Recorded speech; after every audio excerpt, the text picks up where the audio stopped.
Olá, amigos do Segundo Eletro, do Segundo Mecânica, tudo bem? Saudade de vocês. Muito bem, estamos aqui novamente para mais um vídeo de física, continuando a nossa matéria. Agora nós vamos começar um novo capítulo, vai ser um capítulo muito quente. Nós vamos falar de calor, ok? Quando fala de calor, além dessa temperatura que já está bem elevada, né? A gente sente calor nessa temperatura que está esses dias aí, né? O frio já foi embora, né? Antes do inverno. A gente pensa no sol, né? O sol que transmite calor para a gente, é a nossa principal fonte de energia, de calor.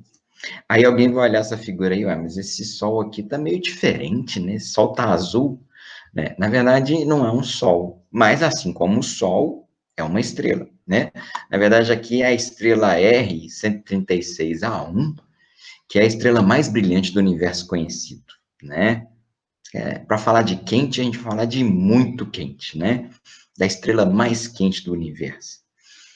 O brilho dela é 8,7 vezes milhões de vezes maior do que o do Sol, ou seja, muito brilhante e, consequentemente, muito quente. Por isso que é azul, tá? As estrelas mais quentes são as estrelas azuis. Não tem nada a ver com cor fria e cor quente, tá, pessoal? Aliás, a gente vê que o nome da cor está escolhido errado, né? Muito bem, vamos lá falar de calor. Primeiramente, nós já falamos um pouquinho, eu queria insistir um pouquinho na ideia, recapitular. O que é calor, né? Calor é uma forma de energia, mas não é qualquer forma de energia. É uma energia em trânsito, ou seja, é uma energia que passa de um corpo para o outro, desde que entre esses corpos a gente tenha diferença de temperatura. Temperaturas diferentes, corpos de temperaturas diferentes. Então, quando a gente coloca próximo, né, um corpo quente, um corpo frio, né, a tendência é o corpo quente passar calor para o corpo frio. Mas veja bem, o corpo quente, ele não perde calor, ele perde energia interna. A energia interna dele diminui e o outro recebe calor, mas o que aumenta é a energia interna dele que aumenta. Ok? Então, um corpo não fica com mais calor ou menos calor, ele fica com mais energia interna ou menos energia interna. Ok? Bom, e, consequentemente, se você tiver dois corpos em equilíbrio térmico, ou seja, dois corpos que têm a mesma temperatura, eles não vão trocar calor entre si, beleza? Porque o calor só é trocado entre corpos com temperaturas diferentes, beleza? Muito bem. E para medir calor, que unidade a gente vai usar? Bom, como é energia a gente mede em Joule no Sistema Internacional, lembra? Só que muito antes de existir o Joule, né, as pessoas já estudavam o calor e aí criaram uma outra unidade para medir calor, né? A caloria, que é uma unidade anterior, ela existiu antes do Joule, tá? E, por definição, uma caloria eleva a temperatura de 1 grama de água de 1 grau Celsius, ok? Essa é uma definição, depois a gente vai discutir mais em detalhes o que isso quer dizer. Bom, se a gente fizer as contas com o sistema internacional, a gente vai chegar nesse valor aqui de uma caloria equivale a aproximadamente 4,2 joules. Tem gente que usa 4,186, tem gente que usa 4, enfim. Normalmente o exercício vai falar qual valor você deve usar. Se não usar, se não falar, pode usar 4,2, tá? Bom, e tem a caloria alimentar, né? A gente às vezes está preocupado quantas calorias tem a comida, né? Essa caloria, na verdade, alimentar é quilocaloria, tá? Ou seja, são 1.000 dessas calorias aqui. Então, a gente vê nos rótulos aí, né? Então, a gente vê que valor energético, ó, 73 quilocaloria, é dessa caloria alimentar, ok? Que é equivalente a 304 kJ. Então, por causa dessa relação aí, como uma caloria é 4,2 joule, né? Uma quilocaloria vai ser 4.200 joules, porque lembrando que uma quilocaloria são 1.000 calorias, certo? Então, 4,2 vezes 1.000, 4.200. Ou se a gente coloca em termos de quilojoule, né? Que aí 1 quilojoule seria 1.000 joules, aí daria 4,2 quilojoule, que é mais ou menos essa quantia que ele faz aqui, tá? Muito bem, vamos estudar agora como que o calor se transfere entre os corpos mais quente para o mais frio. São 3 formas diferentes, vamos falar de cada uma delas. Primeiramente, condução. A condução é muito importante, principalmente nos sólidos, tá? Apesar de ela poder acontecer em outros também, mas ela é mais eficiente em sólidos. E ela é feita de molécula para molécula. Então, vejam, aqui eu tenho uma chama, né, um bico de Bunsen aqui. Ele está aquecendo essas moléculas aqui. Essas moléculas vão ficando mais agitadas, aí elas vão colidindo umas com as outras, e essa agitação vai sendo transmitida ao longo de toda a barra. Ok? Se eu deixar muito tempo, a barra ia toda ficar aquecida. Então, ela é mais comum em corpos sólidos e mais eficiente também. E se a gente coloca uma colher de metal em cima de uma chama, ou numa água quente, por exemplo, fazer um café, né? Se o cabo dela for de metal, na hora que você for pegar no cabo, se você não pegar com uma luva, você vai se queimar. Porque o calor ele se propaga da chama até a outra ponta, principalmente nos bons condutores de calor, que são o que a gente chama de condutores térmicos, né? Então, a gente tem os bons condutores e os maus condutores, né? Por quê? Porque a propagação do calor ao longo das moléculas é mais fácil e mais rápida em alguns tipos de corpos e mais difícil e mais lenta em outros tipos. A que é mais fácil e mais rápida a gente chama de condutores, ok? Os metais, por exemplo, são ótimos condutores. Então, é por isso que a gente usa, quando a gente vai fazer um churrasquinho, hein, coisa boa, a gente usa um espeto de metal. Por que que o espeto é de metal? Porque o metal, ele leva o calor lá para dentro da carne, cozinhando a carne por dentro, ok? Então, ele tem uma finalidade importante aí de assar a carne por dentro, transmitindo o calor da carne. Aposto que dessa você não sabia, hein? Agora, o cabo é interessante que seja de madeira, né? Por quê? Porque a madeira não é boa condutora de calor e eu não quero queimar a minha mão, né? Então, por isso que é interessante o cabo ser de madeira.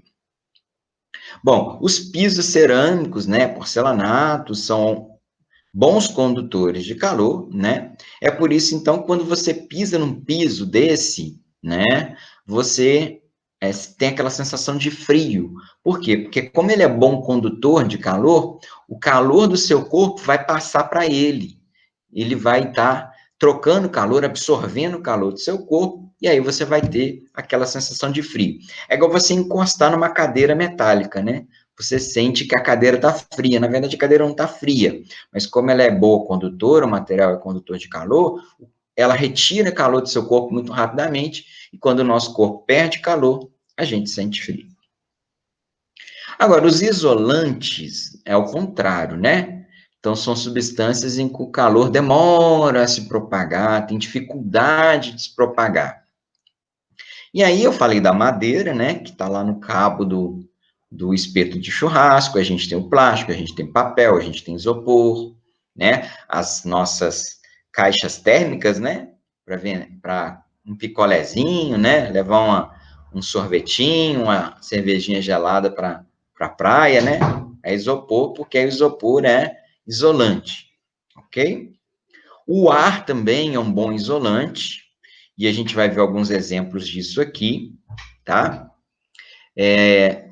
Nos pássaros, a gente observa, né? Aqui parece que esse pássaro está muito gordinho, mas ele não está gordo, não. Ele está só o quê? Ele está só levantando as penas para o ar entrar por baixo delas. Porque o ar, como ele é um bom isolante térmico, se ele deixa as penas com ar por baixo, o ar isola a pele do animal do meio externo, tá? Então, isso no frio é muito interessante. E é por isso que os nossos pelos, né, também se arrepiam quando a gente sente frio, né?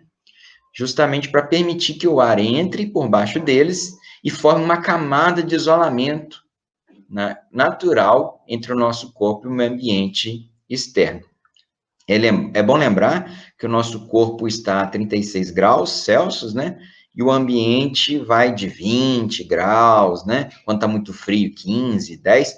Então, a tendência é o nosso corpo perder calor para o meio ambiente, tá? Isso aqui é um mecanismo que o corpo tem de reduzir essa transferência ou retardá-la, tá? Bom, quando fria muito, né, a gente usa uma blusa, esses casacos aqui são muito bons, né, eles têm os pelinhos, né, por que esse casaco de pelinho é aquele melhor casaco que tem para o grande frio, né?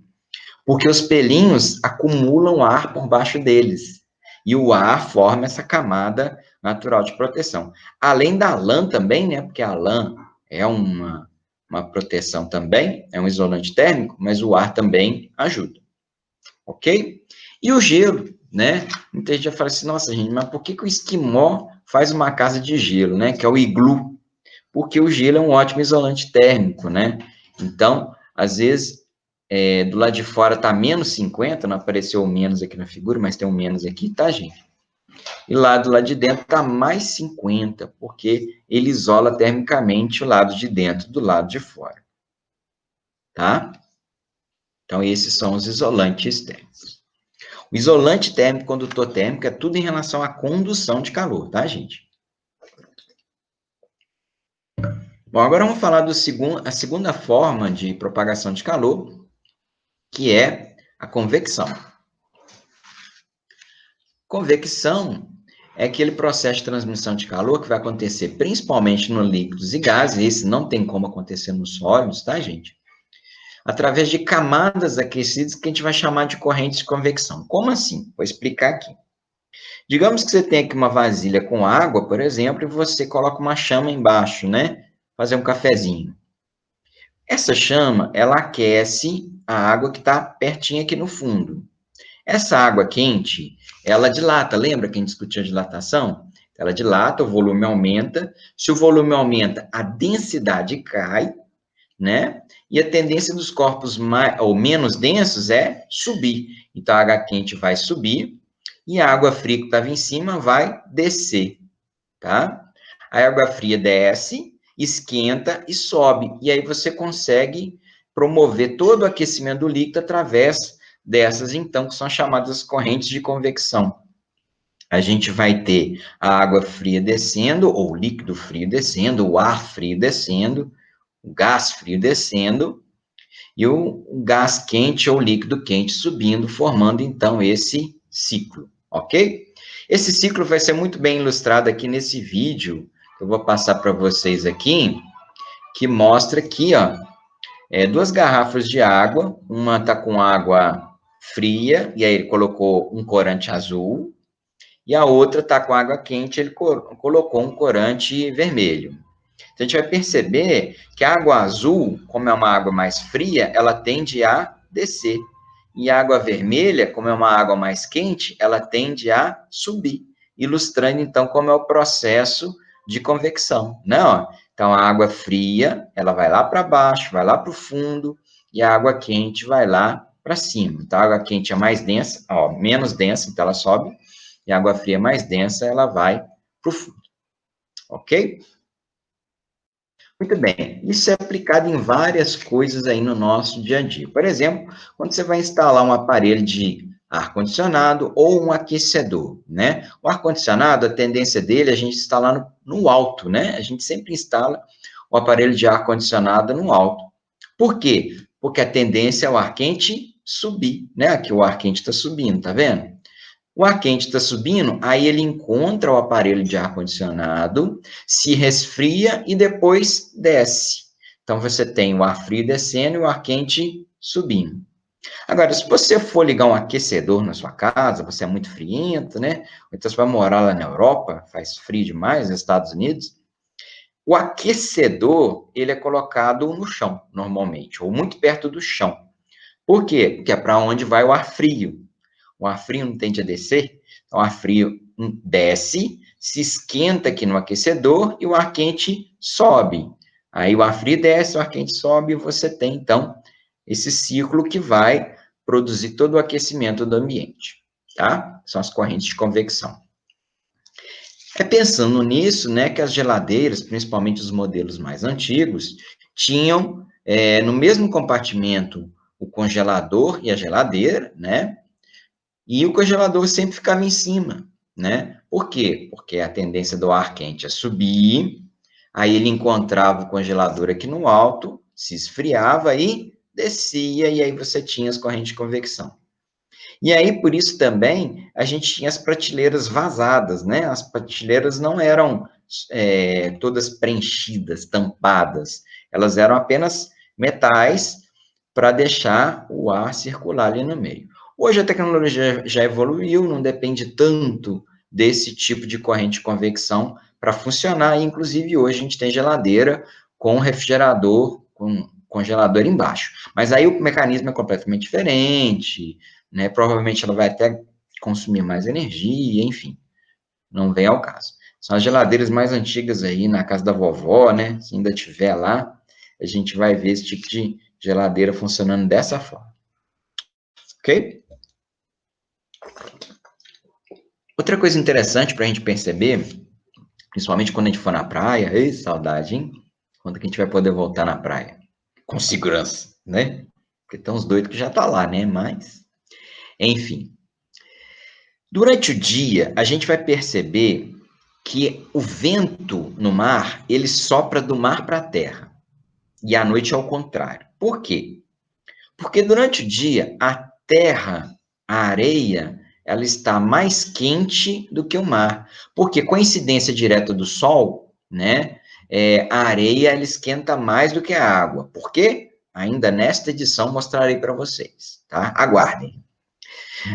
Mas o fato é que a areia é mais quente que a água, quem já foi na praia vai perceber isso tranquilamente. É fácil pisar na água e difícil pisar na areia, né? A areia fica muito quente.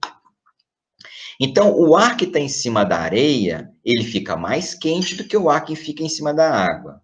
Então, o que acontece? Ar quente tende a subir. Então, o ar quente sobe, e aí vai vir um ar frio para o lugar dele. Esse ar frio estava em cima da água.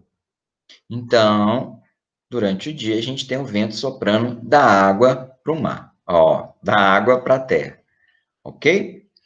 É por isso que o jangadeiro volta de dia. Ele vai pescar de noite, que a gente vai ver que o vento é o contrário, e volta de dia, trazido pelo vento, empurrado aí essas brisas do mar para a terra. À noite, ao contrário, e a gente tem uma brisa terrestre. Por quê? Na ausência do sol, a areia que esquenta muito fácil, ela esfria muito fácil também. Então, o ar que está em cima da areia fica um ar mais frio. E aí, consequentemente, o ar que está em cima da água fica um ar mais quente. Então, é o ar que está em cima da água que é mais quente agora. É ele que vai subir. Como é ele que vai subir, aí o ar frio que está em cima da terra vai lá para o lugar dele. Certo? E aí a gente tem a brisa soprando da terra para o mar. Por isso que a brisa é terrestre. E é por isso que o jangadeiro vai pescar, ele vai com a jangada, né? Que não tem motor, tá, pessoal? Só vai no vento mesmo, tá? O jangadeiro é pobre. Então, ele vai ser levado pela brisa terrestre, ok? Então, ele vai à noite e volta de dia. Muito bem. E chegamos ao terceiro e último processo de transmissão de calor, que é a chamada radiação. Em alguns livros se fala em irradiação, tá? É a mesma coisa. A radiação é a transmissão de calor através de ondas eletromagnéticas. As ondas eletromagnéticas, que a gente ainda vai falar muito delas ainda, tá? São as ondas que têm a mesma natureza da luz. Do rádio, das micro-ondas, tem o infravermelho. A maior transmissão de calor é na faixa do infravermelho. Aí a gente tem a luz visível, ultravioleta, raio-x, raios gama, tá? Então, são todas ondas de mesma natureza, as chamadas ondas eletromagnéticas. O processo de radiação, ele é o único processo possível de transmissão da energia solar para a Terra, tá? Tá o nosso solzão aqui bonito, e a Terrinha é bem pequenininha aqui, né? Isso em volta dela é o campo magnético, tá? Assunto para futuras aulas ano que vem. que forma um escudo natural de proteção do vento solar. Bom, entre a Terra e o Sol existe vácuo, tá? E a única forma de transmitir energia e transmitir calor no vácuo é através de ondas eletromagnéticas. Por isso, o único processo de transmissão de calor é o processo de radiação. Bom, mas isso acontece aqui na Terra também, tá? Quando a gente está perto de uma fogueira, por exemplo, a gente sente o calor dela, né? Perto de um fogão, perto de um forno ligado, a gente sente o calor. Mas não é por condução, porque a gente viu que o ar é um péssimo condutor de calor. Não é por convecção, porque por convecção o calor tende a subir, não andar para frente, tá? O ar quente tende a subir, lembra? Então é por radiação. Então são as ondinhas de calor lá da radiação que vão chegar na gente aqui e a gente sente o calor da fogueira, da lareira, sem encostar nelas.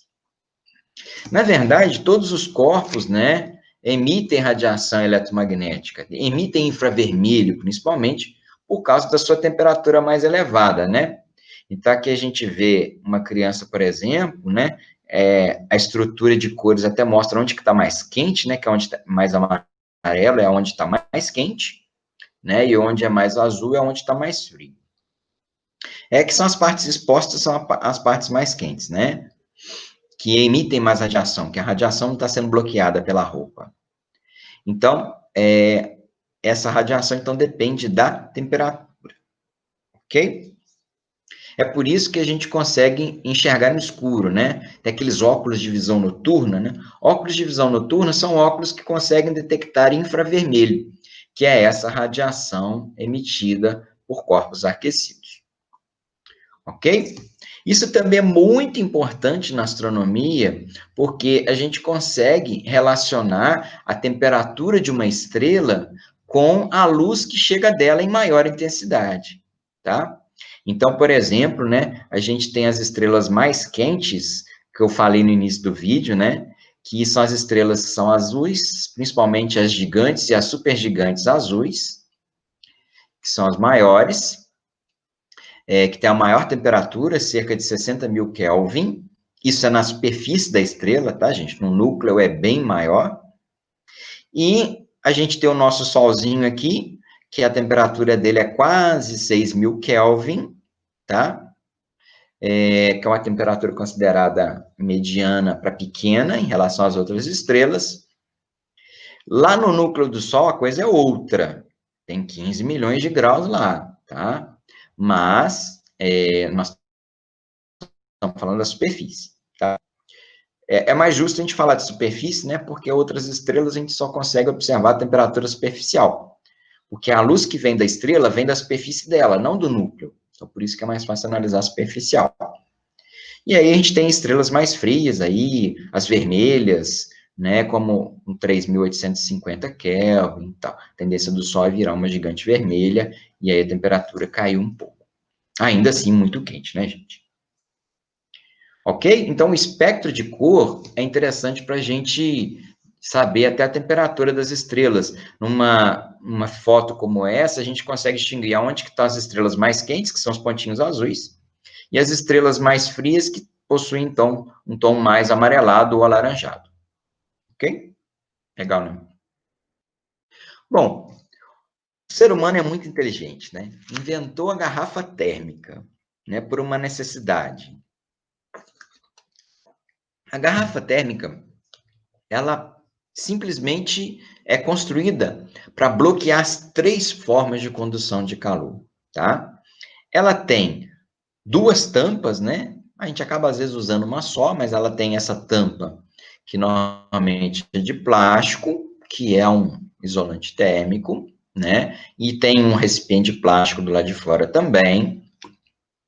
Ela tem uma parede dupla de vidro aqui dentro, tá? Se você abrir uma garrafa térmica, você vai tirar essa parte aqui, ó, que é a parte de vidro. Vocês podem ver que ela é espelhada, né? Por que espelhada? Porque para proteger contra a radiação. Na hora que o calor tenta sair na forma de ondas, as ondas são refletidas, igual faz a luz no espelho, tá? O espelho reflete a luz, então ele reflete também a radiação térmica, que é infravermelho principalmente. Então, e a gente tem essas paredes duplas de vidro, entre elas existe vácuo, né? O vácuo, ele protege contra a condução e contra a convecção, porque são processos que dependem de matéria para transmissão de calor, né? De molécula para molécula, no caso da condução, massas quentes e massas frias circulando, no caso da convecção. O vácuo não tem nada disso. Então, ele protege contra a condução, contra a convecção. Enfim, essa é a nossa garrafa térmica. Muito bem, agora nós vamos ver como calcular o calor, tá? Como relacionar as grandezas do calor. A princípio, a gente vai estar falando do calor sensível, mas à frente a gente vai falar do calor latente, né? Sensível não é porque ele tem sentimentos muito fortes, não, tá, gente? Né? Não sei nem por que chama calor sensível, mas enfim, é o nome. O calor sensível ele está associado à variação de temperatura de um corpo ou substância. Então, um corpo que varia sua temperatura porque está recebendo calor, ele está recebendo calor sensível. Depois a gente vai ver que o calor latente está associado à mudança de estado físico. Bom, quando um corpo ganha calor sensível, absorve calor sensível, a gente fala que esse calor é positivo, tá? A gente vai chamar de Q esse calor, e isso vai aumentar a temperatura dele, ou seja, a gente vai ter um ΔT é a variação de temperatura, é positivo, porque o ΔT é a temperatura final menos a inicial. Ele é positivo porque a temperatura final é maior do que a inicial. Tá? Agora, se o corpo perde calor, ou cede calor, o Q vai ser negativo, tá? Então é importante prestar atenção nos sinais, e a temperatura, então, vai diminuir. Então, o nosso ΔT vai ser negativo, porque a temperatura final é menor do que a inicial. Então, aqui no exemplo, a gente tem o corpo A e o corpo B. O corpo A, a princípio, está mais quente, ó, o termômetro está marcando a temperatura maior, corpo B mais frio. Aí você encostou os dois aqui, depois de um certo tempo, eles atingiram a mesma temperatura. O que aconteceu? O corpo quente esfriou, né? Quer dizer, o calor foi cedido por ele, por isso que o calor dele é negativo, e a variação de temperatura dele é negativa também. E o corpo B, ele ganhou calor, então o calor dele é positivo, e a variação de temperatura também é positiva. Ok?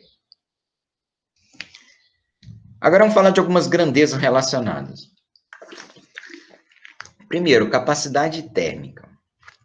A gente percebe que corpos diferentes recebendo a mesma quantidade de calor, igual aqui o A e o B estão recebendo 100 calorias, sofrem diferentes temperaturas, variações em suas temperaturas. No caso, o A variou 20 graus e o B variou 10, com a mesma quantidade de calor. Por quê? Porque eles têm massas diferentes, eles podem ter tamanhos diferentes, massas diferentes, podem ser feitos de materiais diferentes, então, a mesma quantidade de calor produz efeitos diferentes, tá? E aí a gente vai entrar com uma razão agora, uma grandeza, chamada capacidade térmica, que vai ajudar a gente a medir isso, que é a razão entre o calor recebido e a variação de temperatura. Então, a capacidade térmica a gente vai chamar de Czão, tá? Vai ter o Czinho também, inclusive, que é o calor recebido ou perdido, que é o Qzão, dividido pela variação de temperatura. Calor por variação de temperatura, ok? Bom, e aí unidade de medida. Se eu usar o calor em calorias, temperatura em graus Celsius, ou se eu usar o calor em Joule, temperatura em Kelvin, Joule por Kelvin, tá? Não precisa preocupar com o Kelvin, não, porque como a gente vai tratar de variação de temperatura, a gente lembra lá atrás, o primeiro ciclo, né, que a variação de temperatura, tanto em Celsius quanto em Kelvin, é a mesma. Então, não se preocupe, não vai precisar transformar agora, tá? Bom, então, o que é um corpo com grande capacidade térmica? É aquele que tem que absorver mais calor para se aquecer. No caso desses dois A e B aqui, por exemplo, ó, o A, se a gente dividir 100 calorias por 20 graus, ele vai ter 5 calorias por grau de capacidade térmica. O B, 100 dividido por 10 vai ter 10 calorias por grau Celsius. Então, ele precisa absorver 10 calorias para cada grau de temperatura que ele varia. Enquanto que o A só precisa absorver 5 para cada grau, ok? Então, o B tem maior capacidade térmica porque ele tem que absorver mais calor, ok? Bom, outra grandeza importante é o calor específico. A gente vai observar que quando a gente pega vários corpos de mesmo material, e de tamanhos diferentes, de massas diferentes, principalmente, eles têm capacidades térmicas diferentes. Então, aqui no caso, tem um corpo que tem uma massa M1, uma capacidade térmica C1, um corpo que tem uma capacidade térmica C2, uma massa M2, e C3, M3. Mas se eles são do mesmo material, a experiência mostra que na hora que você divide a capacidade térmica pela massa, você sempre chega no mesmo material, você sempre chega no mesmo resultado, tá? E aí, como isso é uma constante, ele vai ganhar um nomezinho importante, que é calor específico. Então, nós definimos uma grandeza agora que depende do material. Cada material vai ter o seu calor específico. Então, que é a razão entre a capacidade térmica e a massa. Então, a capacidade térmica por massa vai dar calor específico. Calor específico, então, a gente vai chamar de Czinho. É o C minúsculo. Então, muito cuidado para não confundir. Czão, C maiúsculo, capacidade térmica. Czinho, C minúsculo, calor específico. Tá? Muito bem. Se a gente multiplicar cruzado aqui, ó, a gente chega na equação que Czão é MCzinho, né? Essa aqui eu fiz uma forma para gravar assim, ó. É a fórmula do hospital público, tá? No hospital público, cama é igual a maca, né? Você chega lá no corredor, não tem leito, não. Então, vai na maca mesmo. Se bobear até no chão, né? Ultimamente a coisa tá tão feia, o povo tá ficando até no chão mesmo. Então, pode ser, né? Cama igual a maca, né? Ou chão igual a maca também, que dá no mesmo. Só para vocês não esquecerem, ok? E aí, como o Czão tá no início da frase, é letra maiúscula, né? Então, gravem que o maiúsculo vem primeiro. Beleza? Bom, como o calor específico é medido, ó, é a capacidade térmica pela massa, a capacidade térmica era caloria por grau Celsius. Se você divide pela massa, fica caloria por grama grau Celsius. Ou se você usar em joule, aí fica joule por quilograma, aí tem que ser quilograma, tá? Por Kelvin, ok? Aí já vai ter um fatorzinho de conversão aqui. Bom, e o que é um corpo material, no caso, né, que tem um calor específico grande? É aquele que precisa absorver muito calor para se aquecer, tá? Vou mostrar aqui alguns valores para vocês, que aí vocês têm noção. E aqui nessa tabela, ó, tem duas colunas, porque depende da unidade, ó. Você tem em joule por quilograma Kelvin, ou em caloria por grama grau Celsius, ok? A água, por exemplo, ela tem 4.186 joule por quilograma Kelvin, ou 1 caloria por grama grau Celsius, ok? Aqui porque está usando 1 caloria igual a 4,186 joules, tá? E aqui é quilograma, lá é grama, por isso que dá 4.186. Esse seria um fator de conversão. 1 caloria por grama grau Celsius é 4.186 joules por quilograma Kelvin. O que quer dizer você falar que a água tem um calor específico de 1 caloria por grama grau Celsius? Quer dizer que para você aquecer 1 grama de água de 1 grau Celsius, você tem que fornecer para ela 1 caloria, ou seja, ela vai absorver 1 caloria, que, aliás, é a definição de caloria que a gente usou lá atrás, né? A gente falou que 1 caloria é a quantidade de calor que você tem que fornecer para 1 grama de água, aumentar 1 grau na sua temperatura. Tá? Esse é o calor específico da água, que é um calor específico alto. Se a gente for olhar na tabela, é o maior de todos que tem nessa tabela. Se a gente observa aqui o ferro, por exemplo, ó, é só 0,11.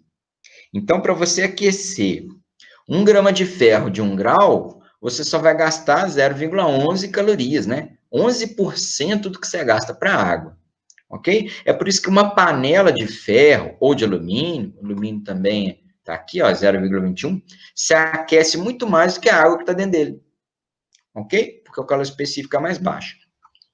E a gente falou lá da praia, da areia, lembra? A areia, que não está nessa tabela, mas a gente acha aí no Google, ela tem um calor específico de 0,19 caloria por grau Celsius. Quer dizer, bem menor do que a da água. 5 vezes menor. Então, quer dizer, se o calor específico da areia é 5 vezes menor, ela se aquece 5 vezes mais rapidamente, né, do que a água. Por isso que durante o dia, a areia é bem mais quente do que a água. Agora, tudo que fácil vem, fácil vai embora também. Então, se a água demora a esquentar, ela também demora para esfriar. E a areia esquenta rápido, mas ela esfria rápido também.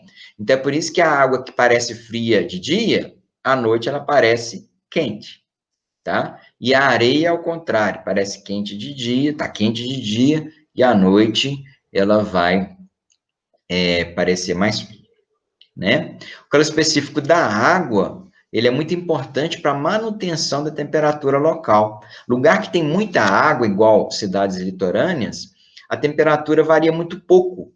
Por quê? Porque para variar a temperatura, tem que variar a temperatura de toda aquela quantidade de água. A água absorve muito calor para variar a temperatura, tá?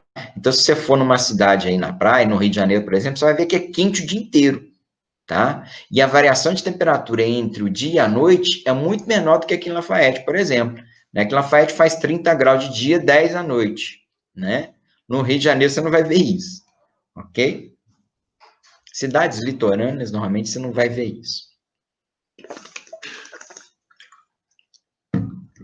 Bom, e aqui está comparando duas massas iguais, uma de água aqui e uma de um metal, recebendo calores iguais, né? E aí ele vai falar o quê? Que quem tem menos calor específico, menor calor específico, vai se aquecer mais, tá? Porque precisa de menos calor para se aquecer, ok? Muito bem, e agora a gente vai ver como calcular o calor sensível, tá? Para aquecer o ar de um balão, por exemplo. Bom, a gente viu a fórmula, que é a capacidade térmica é o calor sobre a variação de temperatura. Se a gente multiplicar cruzado, o calor sensível pode ser calculado multiplicando a capacidade térmica e a variação de temperatura. Pode ser sim. Ou, se a gente usar a capacidade térmica igual a massa vezes calor específico, no lugar desse Czão, a gente colocar MCzinho, cama igual a maca, lembra? A gente vai chegar nessa equação aqui, ó. No caso do Czão, entrou MCzinho. Então, ficou MC delta T, tá?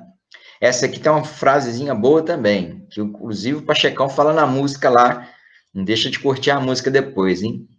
Qual macete, tá? Essa é a fórmula do qual macete, ou que macete, tá? Qual macete, tá? Essa é para guardar, beleza?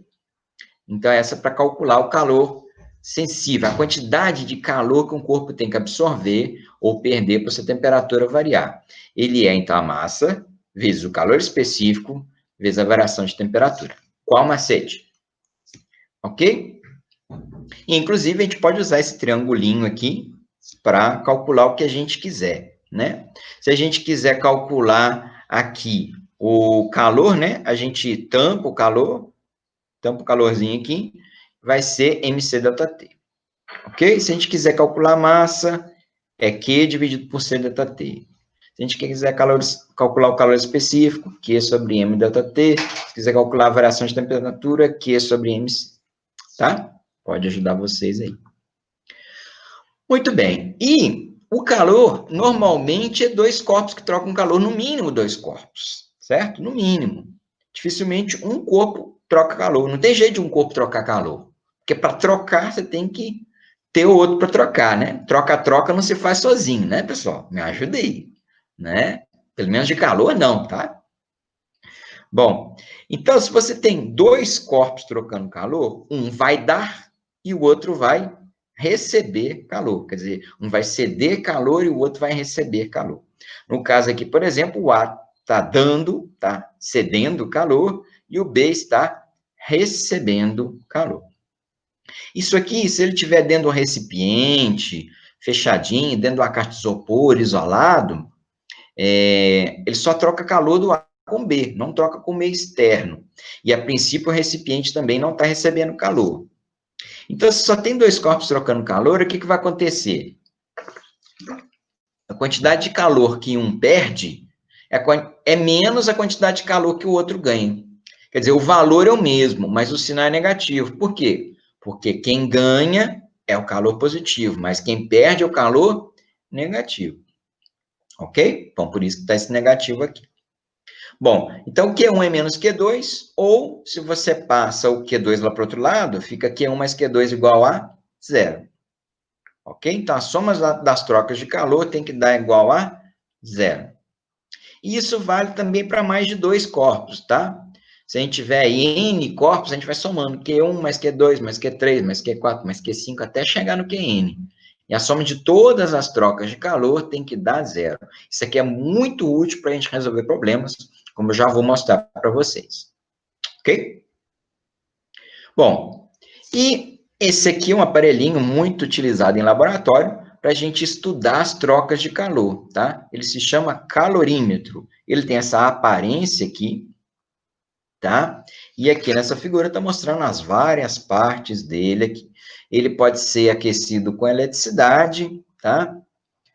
Porque ele tem uma resistênciazinha, tem um agitador, tem um lugar para você colocar o termômetro e lá dentro você vai colocar os corpos que trocam calor.